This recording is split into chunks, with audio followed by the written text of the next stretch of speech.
Namaste, this is Sawani Shetye and welcome to my YouTube channel. Today I am recording a video at an important location in the history of Goa. And this video is specially for those people who keep commenting that there was no history of Goa, Goa was not developed and Goa did not have any advancement in politics, art and culture or anything before the Portuguese entered. So even if we present them many proofs that Goa has been mentioned in Puranas and other things, they ask us where is the archaeological evidence? Where is the proof that there were temples here and that were destroyed by the Portuguese? So I am at an important location today which is known as Chandor, or ancient times it was known as Chandrapur, and that is the first known capital of Goa. So we are visiting the archaeological excavated site of a Mahadev temple at Chandor. Come with me. In the ancient times, this city was known as Chandrapur, named after the patron deity, that is Chandrashwar Bhutnath, a form of Mahadev. In close by, there is a hill where you have to climb up the steps and you can visit the temple dedicated to Sri Chandrashwar Bhutnath, and it is still there. Okay, so as a blessings of Sri Chandrashwar Bhutnath, the city was named as Chandrapur. Later, by which time it was called as Chandor. So today Chandor is in South Goa and it is very close to a major town called as Madgaon or Margaon. It's a 20 minutes distance from Margaon. You can come to Chandor area, and this excavated site is in an area called Kota area. So they spell it as Cotta, which is Kota, but the origin comes from the area Kot area. So Kot means in Sanskrit a fortified city. And there are many archaeological as well as literary evidence that this was the capital city and that was a fortified area. Many places across India we get this reference of Kot area. Like in Maharashtra, capital the fortified the forts are called as Gad Kot. In areas like Sindh, you have places named as Pathan Kot or Kot Diji. So this is the Sanskrit connection even with Goa. A lot of times people ask us if there were kings and dynasties that ruled here in Goa, which were they and how do we know about them? So there are archaeological evidences like inscriptions, like the one that we have found in a village called Shiroda in Goa, which mentions about the land grants that were issued by a dynasty named as Bhoj dynasty from Chandrapur. Just a clarification here that there are many dynasties or many royal families named after the Bhoj dynasty all over India. They are not to be confused with each another, especially the one from Madhya Pradesh. So this Bhoj family or the Bhoj dynasty ruled in Goa and some parts of Konkan, that is in Maharashtra, and some parts of even Karnataka, like up to Karwar, Kumta and further. So at least 6 of their copper plates are found and 3 of them are found in Goa, and they mentioned about the Chandrapur town which was their capital. They also mention about the Chandrashwar Bhutnath, and interestingly they also mentioned that during the Shravan Mas, which is the holy month of Shravan, a special puja was done on a Somvar, and it was that is the Monday. And it is the tradition that we even still see even today, where Mondays in month are considered as very holy and auspicious.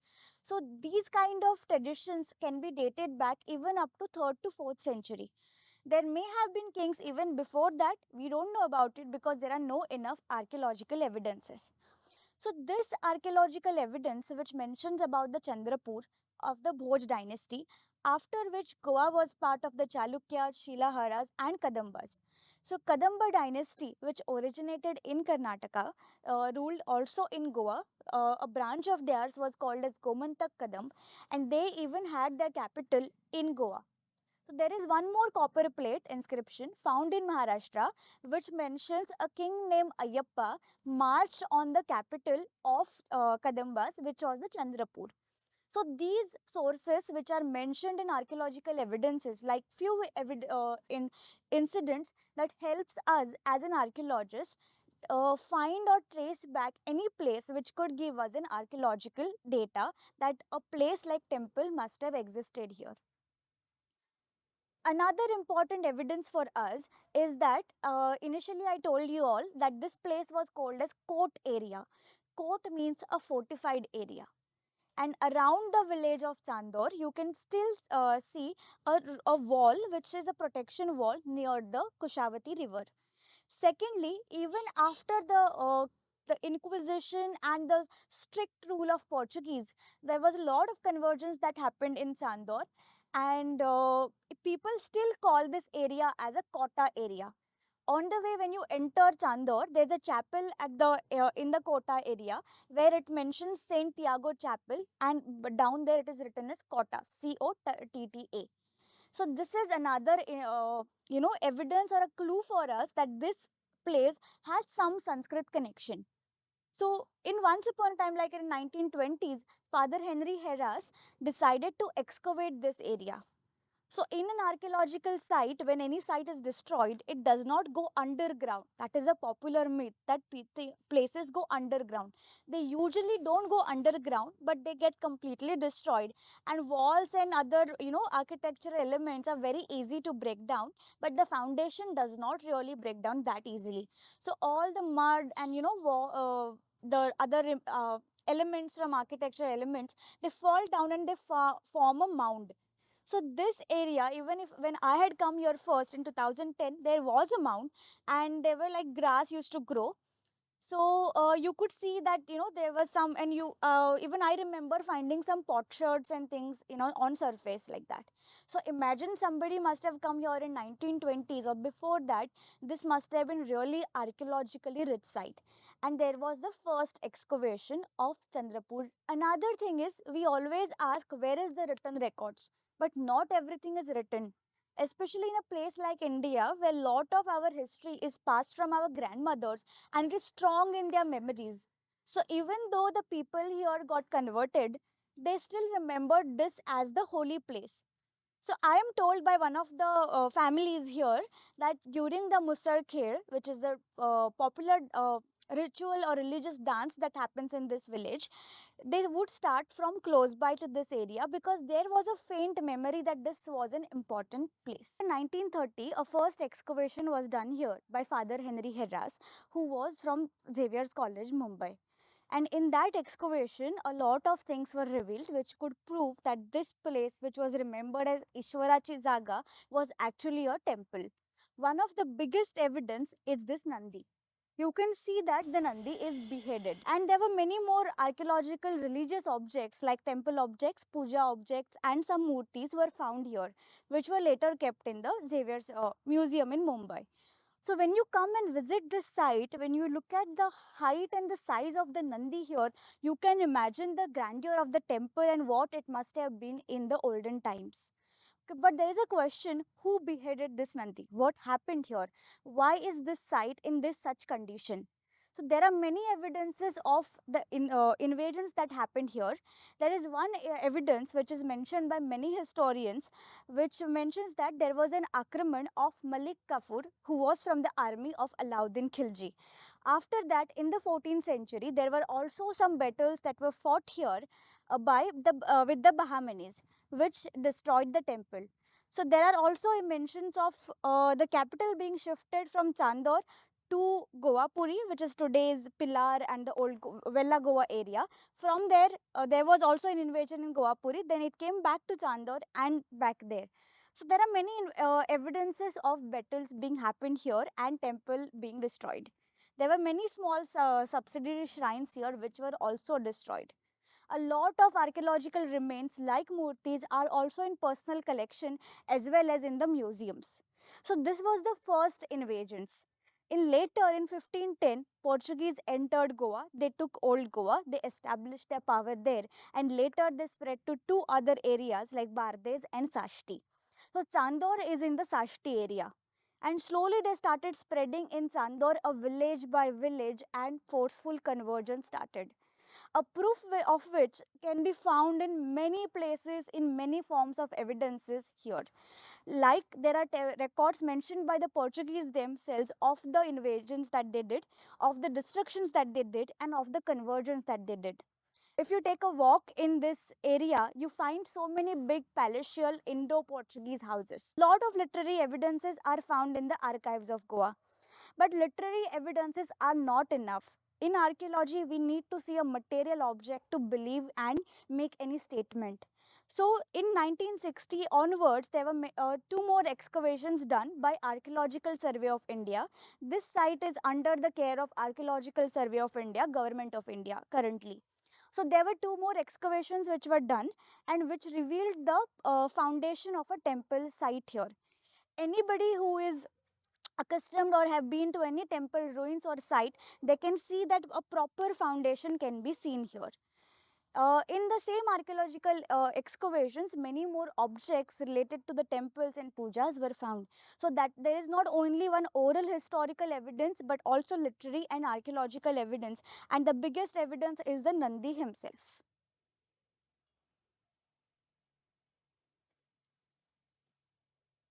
So let's take a quick walk around the temple here.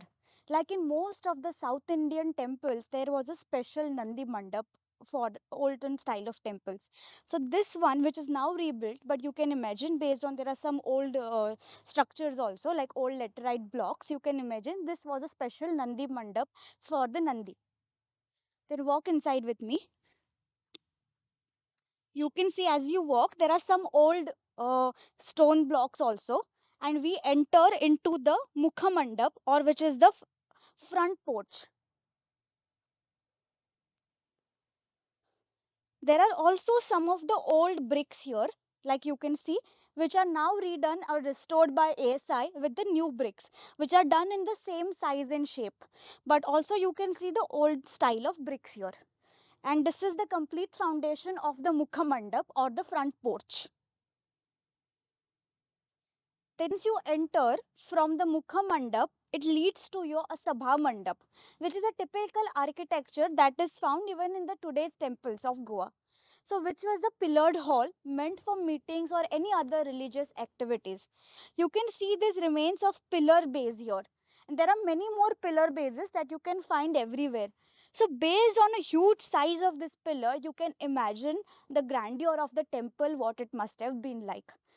From the Mukha Mandap, we enter. This must have been the pillared hall, and there what you see is the Garbhagruha.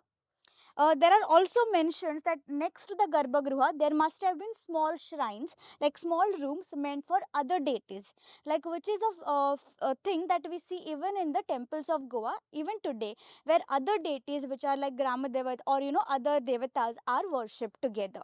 So there is one observation, there could have been Saptamatrikas that were worshipped here along with the Mahadev. This is the original shrine of the Garbhagruha of the Mahadev or the Ishwar temple from Chandrapur or today Chandor. But many more evidences which gives us an idea that this must have been the temple site specially dedicated to Mahadev. One of the evidence could be this. This looks like this is the pranal or the water channel meant for the water to be released after the Abhishek, and that could be collected here.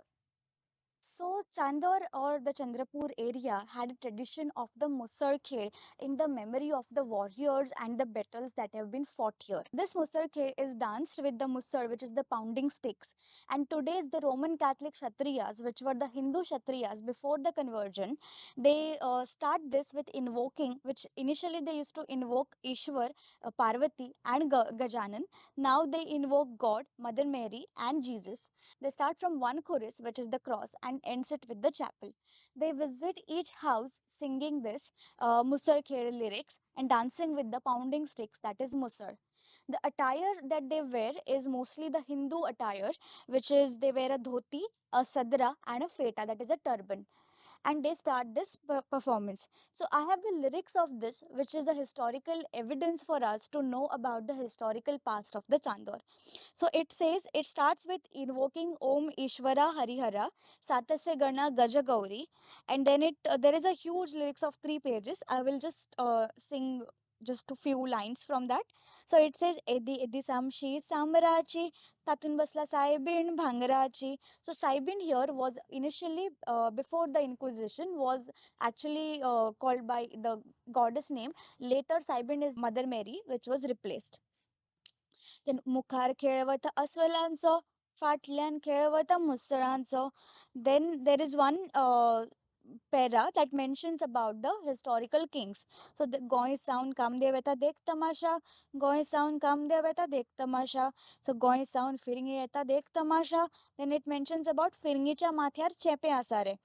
Then there is one more historical evidence, which is Voir Madiek Pikla Poe. Hariharan Jikla Goe. So Goe here is not the state of Goa, but the town, the old town of Vela Goa, which is today near the Zuari river. Then there is mention of O Shiva, O Veera, Vatsare Ghara, Satashegana, Harihara. So Hariharaचा खेळ खेळ होता, खेळ दुर्गा बाहेर शिव होता. So खेळ here is a battle, and it mentions that Kher is happening, the battle is happening outside of the Durig. So Durig is the fortification. In the olden days, the Mussar Khel was performed during the Shigmo, which is the harvest month or the harvest festival in the last month of the Hindu calendar, which is Falgun. But later, after the Portuguese, entered in Goa, this village performs this Mussar Khel on the next day of Madgaon Carnival, which is usually on a Sunday, and this Musal Khel is performed on the next Monday of the Madgaon Carnival.